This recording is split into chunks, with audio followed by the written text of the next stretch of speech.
រូបខាងលើនេះគឺជារូបភពផែនដីរបស់យើងនៅឆ្នាំ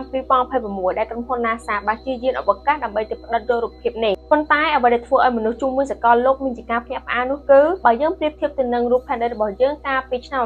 1972ដែលក្រុមហ៊ុន NASA បានឡើងយកទៅផ្ដិតរូបភាពនោះគឺថាខុសប្លែកគ្នាខ្លាំងមែនទែនបច្ចុប្បន្នថ្ងៃឆ្នាំ2026នេះហើយក្រុមហ៊ុន NASA មានបច្ចេកវិទ្យាក្នុងការផ្ដិតយករូបភាពដ៏ច្បាស់ប៉ុន្តែវាខុសប្លែកគ្នាខ្លាំងមែនទែនអ្នកទាំងអស់គ្នាអាចមើលបាននេះគឺជារូបភពផែនដីរបស់យើងកាលពីឆ្នាំ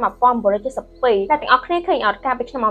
1972គឺភពផែនដីរបស់យើងមើលទៅវាមានជីវិតជីវ៉ាមើលទៅវាខៀវស្ងាត់មានពណ៌បៃតងប៉ុន្តែប្រៀបធៀបជាមួយ2026នេះវិញគឺថាមើលទៅស្លេកនេះវាបានបញ្ជាក់ថាត្រឹមតែរយៈពេល50ឆ្នាំប៉ុណ្ណោះប៉ុន្តែភពផែនដីរបស់យើងមានជាការប្រែប្រួលខ្លាំងមែនទែនដែលវាបង្ហាញថាផែនដីរបស់យើងពីមួយថ្ងៃទៅមួយថ្ងៃកាន់តែទទួលរងនៅឥទ្ធិពលក៏ដូចជាកាកសំណល់មិនល្អសារធាតុកខ្វក់ជាច្រើនទៅកាន់វាដូចគ្នាអញ្ចឹងបានថាអ្នកទាំងអស់គ្នានៅលើលោកនេះអត់មានអីថិតថេរទេសូម្បីតែផែនដីរបស់យើងនឹងពីមួយថ្ងៃទៅមួយថ្ងៃក៏កាន់តែវិវត្តទៅរកភាពវិនិច្ឆ័យដូចគ្នា